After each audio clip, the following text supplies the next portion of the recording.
예, 오늘은 하나님이 광야 훈련을 시키신 이유라는 제목으로 말씀의 은혜를 나누도록 하겠습니다.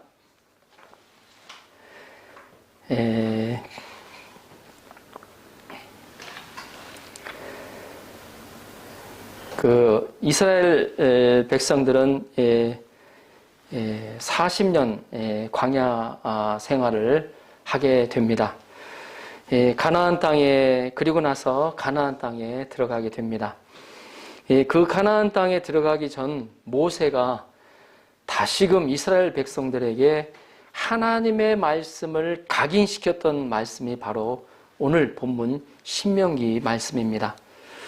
모세는 하나님이 이스라엘 백성들에게 40년간 광야 훈련을 시키신 이유를 말씀하고 있습니다. 하나님은 이스라엘 백성들이 하나님의 축복을 받고 온전히 누리기를 원하셨습니다. 그러기 위해서는 그 축복을 감당할 만한 내면성이 필요합니다. 그것은 하나님을 경외하며 하나님 앞에서 사는 겸손한 백성입니다. 우리가 사는 이 세상은 광야와 같이 척박합니다. 하나님은 우리를 이런 척박한 세상에서 살게 하신 이유를 알아야 합니다. 오늘 하나님이 광야 훈련을 시키신 이유를 살펴보면서 우리 안에 축복을 받을 수 있는 내면성을 소유할 수 있기를 기도합니다. 아멘. 자, 1절을 보십시오. 1절 같이 한번 읽어볼까요? 자, 신명기 8장 1절 같이 한 목소리 읽어보겠습니다. 시작. 내가 오늘 명하는 모든 명령을 너희는 지켜 행하라. 그리하면 너희가 살고 번성하고 여호와께서 너희의 조상들에게 맹세하신 땅에 들어가서 그것을 차지하리라. 아멘. 오늘 명하는 모든 명령은 바로 하나님께서 모세를 통해서 주신 십계명을 말하고 있습니다. 모세는 신명기 5장에서 하나님의 명령인 십계명을 지켜 행하라고 명령하고 있습니다. 하나님은 이스라엘 백성들에게 명하는 모든 십계명의 명령을 지켜 행하기를 원하십니다. 겸손하고 믿음이 있는 사람이 되어 말씀에 순종하기를 원하십니다. 이스라엘 백성들은 하나님의 십계명을 마음을 다하여 지켜 행해야 합니다. 그러면 어떻게 된다 하십니까? 그들이 살고 번성하게 된다 하십니다. 이 말만 들어도 신나잖아요. 그들이 살고 번성한다 하십니다. 또 하나님이 조상들에게 맹세하신 땅에 들어가서 그것을 차지한다고 하십니다. 땅을 준대요. 땅을 차지한대요. 예, 요즘 사람 땅 갖기 좋아하잖아요. 보면 땅을 차지한다고 하십니다. 그들의 힘으로, 능력으로, 지혜로 가나안에 들어가는 것이 아닙니다. 하나님의 명령을 지켜 행하는 자에게 하나님이 그렇게 해 주시겠다는 것입니다. 하나님의 말씀에 순종하는 것이 바로 복을 받는 비결입니다. 자, 그들이 차지할 땅의 모습이 어떻습니까? 우리 7절에서 10절까지 설명해 놓았는데 우리 같이 한번 읽어볼까요? 7절에서 10절 좀 길지만 천천히 같이 한번 읽어보겠습니다. 7절에서 10절 시작. 내 하나님 여호와께서 너를 아름다운 땅에 이르게 하시나니 그곳은 골짜기든지 산지든지 시내와 분천과 샘이 흐르고 밀과 보리의 소산지요 포도와 무화과와 석류와 감람나무와 꿀의 소산지라. 내가 먹을 것에 모자람이 없고 내게 아무 부족함이 없는 땅이며 그 땅의 돌은 철이요 산에서는 동을 깰 것이다. 내가 먹어서 배부르고 내 하나님 여호와께서 옥토를 내게 주셨으므로 말미암아 그를 찬송하리라. 아멘. 놀라운 말씀이 써 있죠. 하나님의 약속의 땅, 젖과 꿀이 흐르는 땅으로 표현을 해 놓았습니다. 실제적으로 젖과 꿀이 흐르는 땅의 모습이 이런 모습입니다. 이스라엘이 하나님의 말씀에 순종하는 사람이 되면 하나님께서 이스라엘 백성들을 아름다운 땅으로 이르게 하신다는 말씀입니다. 가나안 땅은 골짜기든지 산지든지 시내와 분천과 샘이 흐르는 것을 볼 때 가나안 땅은 생명의 원천인 물이 풍성한 곳이었어요. 물이 어디든지 풍성한 곳은 작물도 잘 자라고 나무도 잘 자라고 뭐든지 다 어때요? 왕성하고 풍성합니다. 물이 풍성한 곳에 작물들이 잘 자랍니다. 그래서 어때요? 밀과 보리의 소산지라고 그랬죠. 그들이 먹는 어때요? 이 밀과 보리의 소산지래요. 잘 자란다는 거예요. 포도와 또 무화과, 석류, 감람나무와 꿀의 소산지라고 합니다. 이 소산지라는 것은 잘 자라기로 유명한 곳을 뜻합니다. 그래서 그곳에서는 먹을 것이 부족하지 않고 필요한 모든 것이 풍족하다는 것입니다. 그 땅에서는 어때요? 철과 동 등 자원도 또한 풍부합니다. 그들은 배부르게 먹고 하나님께 주신 옥토를 인하여 하나님을 찬송할 것입니다. 이 광야에 비하면 40년 생활 광야에 비하면 이 가나안 땅은 마치 천국과 같습니다. 하나님은 이스라엘이 하나님을 믿고 순종하면 천국의 모형과 같은 가나안 땅으로 인도하신다는 것입니다. 이러한 축복을 받기 위해서 이스라엘 백성은 광야 훈련이 반드시 필요했던 것입니다. 이러한 축복을 받기 위해서 이스라엘 백성이 반드시 어때요? 이 광야 훈련이 필요했던 거예요. 모세는 2절에서 하나님께서 이스라엘 백성들에게 왜 광야 훈련을 시켰는지를 설명하고 있습니다. 자, 2절을 보십시오. 2절 같이 한번 읽어볼까요? 2절 시작. 내 하나님 여호와께서 이 40년 동안에 내게 광야의 길을 걷게 하신 것을 기억하라. 이는 너를 낮추시며 너를 시험하사 내 마음이 어떠한지 그 명령을 지키는지 지키지 않는지 알려 하심이라. 아멘. 내 하나님 여호와께서, 주어가 하나님으로 되어 있습니다. 모세는 그 훈련의 주체가 바로 하나님 여호와라고 말씀하고 있습니다. 40년 동안 광야 길을 걷게 하신 것은 다름 아닌 여호와 하나님이시다는 것입니다. 결론적으로 말하면 하나님은 이스라엘 백성들을 어때요? 좀 전에 읽었던 그런 어때요? 복을 주시기 위해서, 그러한 곳에 살도록 하기 위해서 40년 동안 광야 훈련을 시키신 것입니다. 40년 기간은 짧은 기간이 아니죠. 제가 얼마 전 일본 나이로 53이 됐는데, 일본에서 산 날도 23년째가 되니 살아온 날을 뒤돌아보면 참 멀리 느껴집니다. 그런데 40년 동안 광야를 걷고 살게 하셨다고 했습니다. 하나님이 고생을 시키셨어요. 보면 고통스럽게 하셨어요. 얼마나 힘들고 고달픈 생활을 했을까요? 처음에는 적응이 안 돼서 입이 삐쭉 나와서 얼마나 불평만이 많았겠습니까? 어느 정도 적응이 되면 그래도 할 만한데 쉽지가 않아요. 광야에서 생활하는 게. 제 큰 아들인 고다군이 1년 반 동안 군 생활을 하였지만 이 마지막 동계훈련이 있는데 그 동계훈련을 가지 않으려고 그때 휴가를 넣어놓는 것을 보았습니다. 훈련은 그만큼 감당하기가 쉽지가 않습니다. 고달프고 어려워요. 그런데 오늘 본문을 보면 하나님이 의도를 가지고 광야 훈련을 시키신 것을 알 수가 있습니다. 의도를 가지고 시키셨다는 거예요. 자, 광야라는 곳은 어떤 곳입니까? 광야는 환경적으로 사람이 제대로 살 수 없는 황량한 곳을 말합니다. 제가 3년 전에 이스라엘 광야를 보고 왔는데 돌과 바위뿐이었습니다. 물도 없고요, 양식도 구할 수 없는 곳입니다. 농사도 지을 수 없는 말 그대로 척박한 땅이었습니다. 1년에 비가 어느 정도 오냐면 30mm 온대요. 30mm. 일본의 강수량이라고 해야 되나요? 얼마인지 아십니까? 일본의 강수량, 우리 학생들 니온노 고우료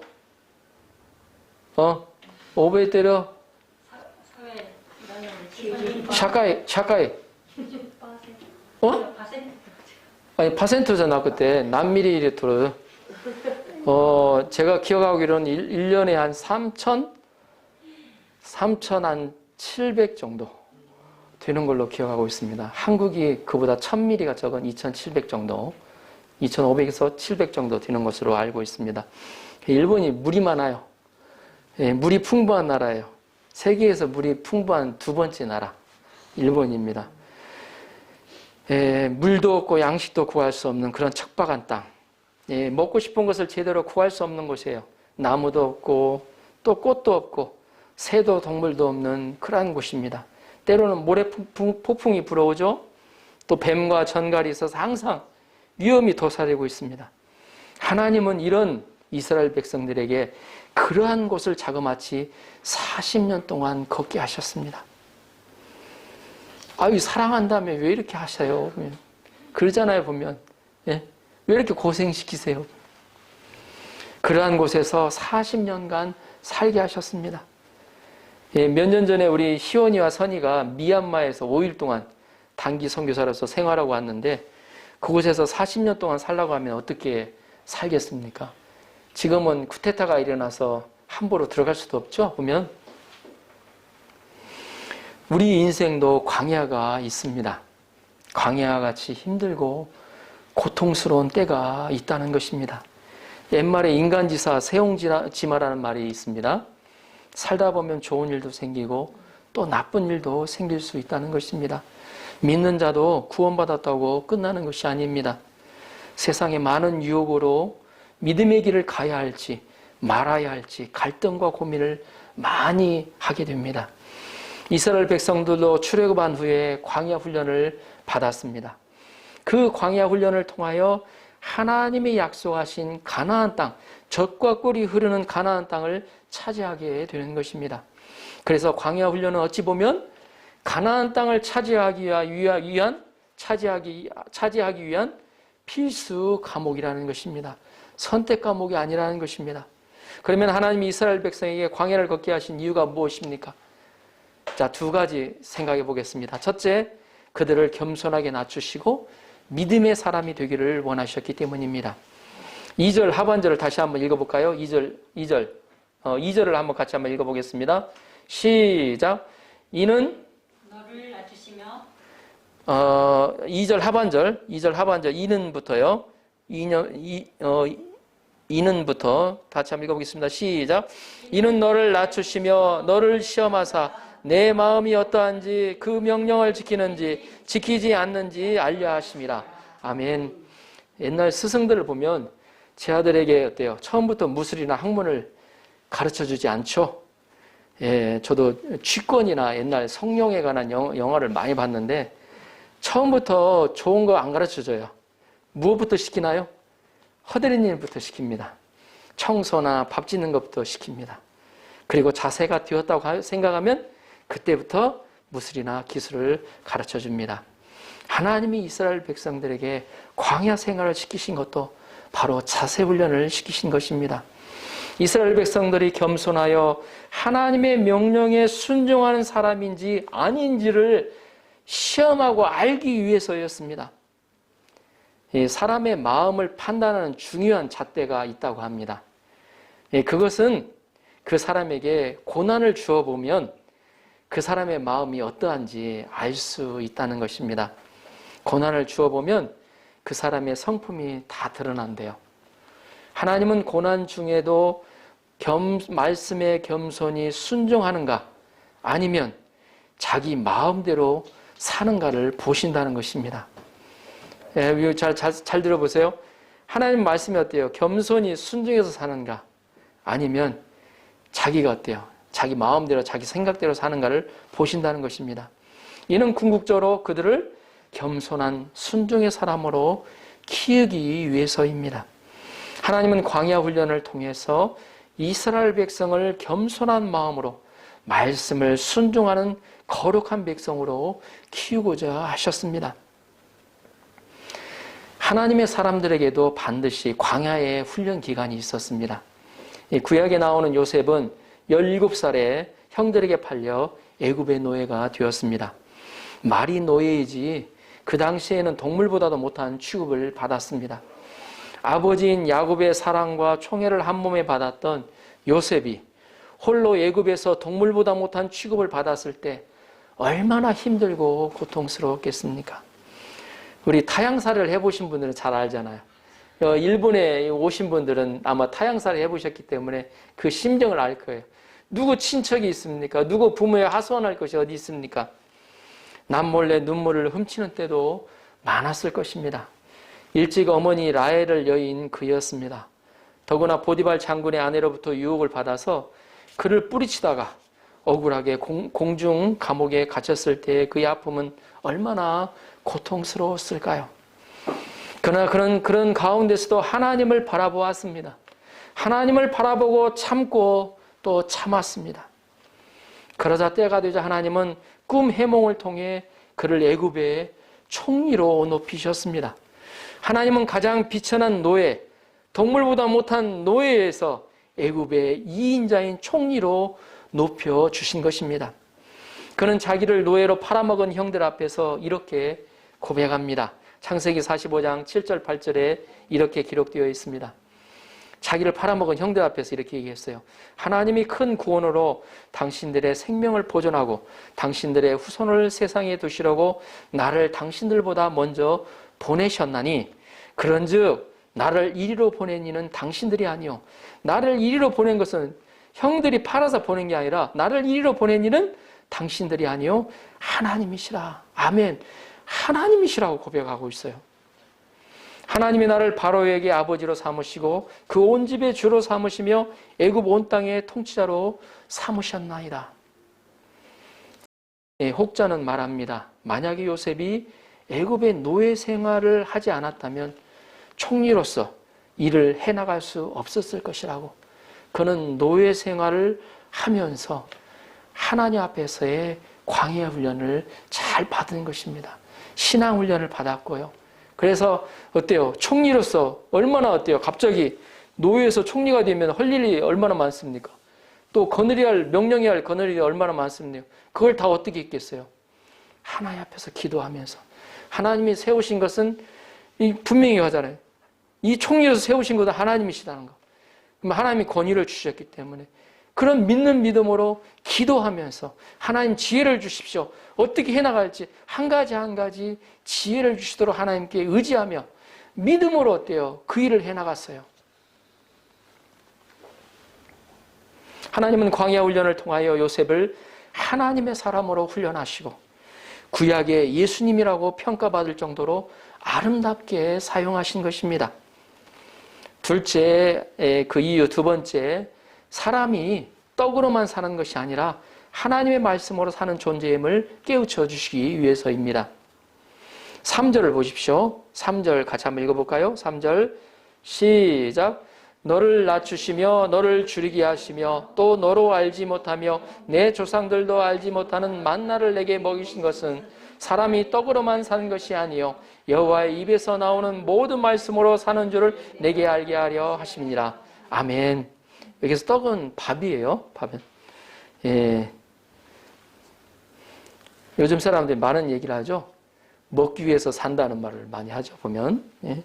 그런 의미에서 하나님은 때로는 이스라엘 백성들을 목마르게 하셨어요. 때로는 어때 광야에서 배고프게 하셨어요. 그들은 출애굽한 지 한 달 동안은 애굽에서 가져온 음식으로 먹었습니다. 예, 그때는 뭐 별로 문제가 없었죠. 그래도 예, 먹었으니까. 그런데 먹을 것이 그때부터 어때요? 한 달 후부터 떨어지고 배가 고파지자 불평이 생겨나기 시작했습니다. 홍해가 갈라지고 날마다 어때요? 구름 기둥으로, 낮에는 구름 기둥으로, 저녁에는 어때요? 밤에는 어때요? 예? 그 어때요? 불기둥으로 인도해 가시는 그 하나님의 전능하신 능력을 보고도 그들은 어때요? 없으니까, 배고프니까 불평하기 시작한 거예요, 보면. 한번 생각해 보세요. 차라리 그러면 하나님, 그 전능한 힘으로 저희들에게 어때요? 먹을 걸 주십시오. 구했어야 되잖아요. 그들이 그만큼 믿음이 없었다는 거죠, 보면. 그러자 모세에게 달려가 어떻게 했어요? 이 광야에서 굶어 죽게 하느냐? 굶어 죽게 하려고 이 광야에 데려왔느냐고 원망하기 시작하였습니다. 하나님은 이들의 원망을 다 들으시고 그들에게 어때요? 아침에는 이슬과 함께 만나를 먹게 하십니다. 저녁에는 메추리가 날아와서 떨어져 고기를 또 먹게 하셨습니다. 그들은 매일 이슬과 함께 내리는 꿀 섞은 과자 같은 씨를 보고 이것이 뭐냐고 하였습니다. 신비롭다고 외쳤죠. 여기서 나온 말이 바로 만나입니다. 만나. 이 만나는 하나님이 주신 신비로운 음식입니다. 하나님이 이 신비로운 음식을 200만 이스라엘 백성에게 자그마치 40년간 허락해 주셨습니다. 200만 명에게 40년간 허락해 주셨어요. 그것도 하루도 빠지지 않고, 그들이나 조상들이 알지도 못하고 후손도 알지 못하는 만나를 매일 하루도 빠지지 않고 먹게 하셨습니다. 하나님은 우리의 의식주를 책임져 주시는 분이십니다. 사람들이 먹고 사는 문제에 대한 믿음이 없고 더 많은 욕심이 생기니까 믿는 구석인 우상을 섬기기 시작합니다. 먹고 사는 문제를 하나님이 해결해 주시는 것을 알 때 우리는 더 이상 우상과 타협하지 않습니다. 우리는 먹고 살기 위해서 태어난 것이 아닙니다. 우리는 먹는 것을 책임져 주시는 하나님을 믿고 열심히 일해야 됩니다. 게을러서는 안 된다는 거죠. 하나님은 만나를 통하여 매일매일 그들에게 가르치시고자 하는 것이 있었습니다. 그것은 사람이 떡으로만 사는 것이 아니라고, 하나님의 입에서 나오는 말씀으로 사는 존재라는 것입니다. 그러니까 매일 어때요? 어때요? 제대로 아침 일찍 나가서 거두어 드리고 그 말씀에 순종해 갈 때 하나님이 어때요? 계속해서 먹으셨다는 것입니다. 하나님은 40년간 하나님의 모든 말씀에 순종하는 훈련을 시키셨습니다. 이스라엘 백성들은 하나님의 말씀대로 일찍 일어나야 먹을 수 있습니다. 음식은 하루치만 거두어야 했어요. 많이 거두어서 남겨두면 사람들이 그렇잖아요. 나중에 또 떨어지면 어떻게 해? 그래가지고 어때요? 하다가 어때요? 남겨두면 어때요? 그때는 어떻게 되냐면 벌레가 생기고 냄새가 나기 시작했습니다. 냄새가 그냥 너무 진동해 할 정도로. 6일째는 이틀분의 양식을 주었습니다. 이날은 신비롭게 저녁까지 두어도 벌레가 생기질 않아요. 6일째는. 왜냐하면 7일째 안식일이기 때문에 7일째는 밖에 나가지 않도록. 그래서 밖에 나가서 거두지 않도록 하기 위해서 어때요? 그냥 놔둬도 그때는 어때요? 썩지도 않고 냄새 나지도 않았다는 것이죠. 그들에게 적당하게 또 만족하게 덜 주시지도 않고 더 많이 주시지도 않았습니다. 만약 하나님이 더 많이 주시면 그것으로 술을 만들어서 먹었을지도 모릅니다. 그들이 부족하면 배고프다고 또 불평했을지 모릅니다. 하나님이 그들에게 요구하는 것은 단 한 가지, 하나님의 말씀에 순종하고 감사하는 것이었습니다. 그들이 하나님의 말씀에 순종하려면 어때요? 게으름을 극복하고 아침 일찍 일어나야 되죠. 만나를 거둬야 되니까.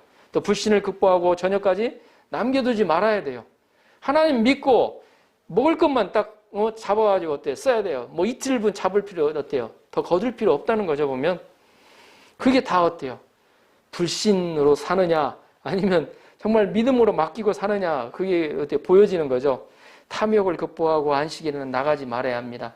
그들은 하나님의 사랑과 능력을 전적으로 신뢰해야 했습니다. 그들은 40년간 똑같은 만나만 주신다고 불평해서는 안 됐어요. 똑같은 음식이라도 처음 먹는 것처럼 맛있게 먹어야 했습니다. 하나님은 만나를 주심으로 항상 하나님의 말씀에 순종하고 감사하는 훈련을 시키셨습니다. 이런 사람이 건강한 사람입니다. 하나님을 믿지 않고 순종치 않으면 결국에는 어떻게 돼요? 물질의 신이나 쾌락의 신을 섬기게 됩니다. 이들이 어때요? 하나님 어때요? 이렇게 전도하고 신앙을 얘기하다 보면 이렇게 마음을 꼭 움츠려들어요. 그러면서 어때요? 자기 원하는 대로 다 살아요, 보면. 결국에는 나중에는 어때요? 보면. 하나님 모르고 결국에는 어때요? 자기 스스로 파멸해 가요, 보면. 자기도 모르게 없는 것들도 섬기고 있게 돼요. 마음을 빼앗게 된다는 거죠. 현대의 모든 국가가 경제를 중심으로 움직입니다. 이런 시대에 하나님을 믿고 살면 하나님이 우리의 먹고 사는 것을 책임진다는 것을 먹고 사는 것을 책임진다는 것을 믿어야 합니다. 예수님도 40일 굶었을 때 돌로 떡을 만들어 먹으라는 시험을 받으셨습니다. 그때 예수님 어때요? 말씀으로 사단의 시험을 이기셨습니다. 그런데 하나님이 이스라엘 백성들을 훈련하실 때 그들을 어느 정도 돌보아 주셨습니까? 4절을 보십시오. 4절. 이 40년 동안에 내 의복이 헤어지지 아니하였고 내 발이 부르트지 아니하였느니라. 하나님은 그들이 말씀에 순종하였을 때 40년 동안 헤어지지 않은 의복을 주시고 발이 부르트지 않도록 신발을 주셨습니다. 훈련만 하신 것이 아니고 보이지 않게 그들을 어때요? 하나하나 잘 보살펴주고 계셨다는 것입니다. 한번 보십시오. 40년 동안 옷이 헤어지지 않았고 발이 부르트지 않았대요. 광야에 조금만 걸어도 발이 부르트는데 부르트지 않도록 하나님을 보호하셨다는 거예요. 하나님을 믿고 순종하면 하나님이 보호하시고 은혜를 주십니다. 하나님이 지금까지 책임져 주신 것을 보면 앞으로도 책임져 주실 것입니다. 하나님은 그들이 농사도 짓지 않았지만 농사를 지었습니까? 농사를 짓지 않았지만 의식주 문제를 다 해결해 주셨어요. 그것은 아버지의 자식에 대한 사랑을 연상케 합니다. 자, 5절 6절을 보십시오. 5절 6절 같이 한번 읽어볼까요? 5절 6절 시작. 너는 사람이 그 아들을 징계함 같이 내 하나님 여호와께서 너를 징계하시는 줄 마음에 생각하고 내 하나님 여호와의 명령을 지켜 그의 길을 따라가며 그를 경외할지니라. 아멘. 내 아들을 징계함 같이 내 하나님 여호와께서 너를 징계하시는 줄 마음에 생각하고. 옛말에 미워하는 자식 떡 하나 더 주고 이뻐하는 자식은 혼내킨다고 하였습니다. 부모는 사랑하는 아들을 자식들을 꾸짖고 징계합니다. 징계가 없으면 남의 아들이지 내 아들이 아니라고 합니다. 우스갯소리로 제가 예화를 쭉 찾아보니까 혼나지 않으려고 우리 엄마가 계모가 되었으면 좋겠다는 말을 했던 사람이 있다고 합니다. 왜냐하면 계모는 자기 엄마가 아니잖아요. 계모는 어때요? 들어오면 잘해준다고 그래요. 꾸짖지 않는다고 그래요. 그래 계모가 되었으면 좋겠다고 했다는 말이 있습니다. 보면 3살 버릇이 8까지 간다는 말이 있습니다. 그래서 그 버릇이 8까지 가지 않도록 꾸짖어 줘야 됩니다. 마찬가지로 하나님은 이스라엘의 불신을 징계하셨습니다. 이스라엘 백성은 빨리 가나안 땅에 가고자 하였습니다. 애굽에서 가나안은 14일밖에 안 걸려요. 직선거리로 14일이면 2주면 갈 수 있는 거리예요. 그런데 거기를 들어가는데 40년이 걸렸어요. 2주 가는 길을 40년 걸렸어요. 하나님은 이스라엘을 처음에는 광야에서 1년 정도 훈련시키시고 말씀을 주시고 제사장을 세우시고 성막을 주시고 가나안 땅으로 들여보내고자 하셨습니다. 그래서 하나님은 이스라엘의 12영을 보내서 가나안 땅을 정탐하게 하셨어요. 그런데 이스라엘은 어때요? 불신과 불순종에 빠졌죠? 민수기 14장에 보면 12대령은 어때요? 하나님의 명령에 순종하여 가나안 땅에 들어가기를 싫어하였습니다. 거기 있는 종족들이 어때요? 어때요? 장대같이 어때요? 크다고 해요. 우리는 메뚜기와 같이 못하고 우리는 절대 못 들어간다고 거기서 거부를 했습니다. 그러자 어때요? 그 12두령 어때요? 각 종족이 어때요? 지도자급이었는데 그들이 그런 얘기를 하니까 어때요? 백성들이 동조하여 슬퍼하며 하나님과 모세를 원망하기 시작했습니다. 그들은 하나님의 말씀을 믿지 않고 가나안 땅으로 가라는 명령에 순종하지 않았습니다. 이스라엘 백성들이 불신에 빠지자 정탐한 기간이 40일이었어요. 그 일을 40년으로 계산하여 하나님은 40년 광야 생활을 훈련시키셨습니다. 하나님은 철저히 이렇게 훈련시키신다는 것입니다. 그들이 가나안 땅에 곧바로 들어가지 못한 것은 지정학적 또 상황적 정치적 경제의 문제가 절대 아닙니다. 약속의 땅은 주어졌는데 자격 미달이라 못 들어간 거예요.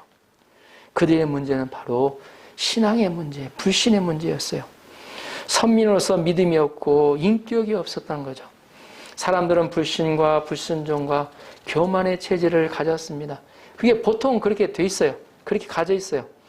그들은 원망하는 체질을 가졌습니다. 책임을 다 남에게 돌려요. 자기 탓은 없어요.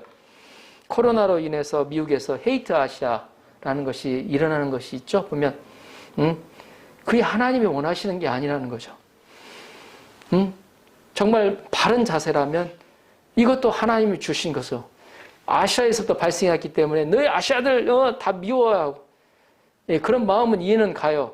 그러나 하나님이 보실 때 그건 바른 생각이 아니에요. 바른 생각이라면 하나님 앞에서 자신을 돌아보는 계기로 삼아야 한다는 것입니다. 원망과 불평은 하나님의 약속의 땅에 들어가는데 방해되는 것들이에요. 그래서 우리는 하나님을 원망하지 말고 남편 안에 원망하지 말아야 합니다. 대통령 원망하지 말고 부모를 원망하지 말아야 합니다. 불평하는 인간이므로 가나안 땅에 들어가지 못합니다. 하나님을 원망하는 이스라엘을 감사의 사람으로 하나님은 키우고자 하셨습니다. 교만한 그들을 겸손한 사람으로 키우고자 하셨습니다. 하나님은 이스라엘 백성이 광야 훈련을 통하여 겸손하고 감사와 믿음의 사람이 되기를 원하셨습니다. 하나님을 경외하는 사람이 되기를 원하십니다. 하나님을 사랑하고 두려워하기를 원하십니다. 결론적으로 오늘 말씀에서 하나님께서 광야 훈련을 시키신 이유에 대해서 말씀을 나누었습니다. 바로 이스라엘 백성들을 축복하고자 하시는 아버지의 모습, 하나님의 모습을 보게 됩니다. 자격이 되지 않는 자를 어찌하든지 축복하고자 하나님은 자기의 가장 사랑하는 독생자 예수님을 우리들의 대속자요 중보자로 보내주셨습니다. 하나님은 저희가 예수님을 힘입어 어떤 상황 가운데서도 겸손과 믿음의 사람이 되기를 원하십니다. 그것이 바로 우리가 축복을 받을 수 있는 하나님이 원하시는 자격입니다. 저희가 코로나의 상황 가운데서도 감사하는 마음을 가지고 자신을 돌아보며 겸손과 순종의 사람이 될 수 있기를 기도합니다. 아멘.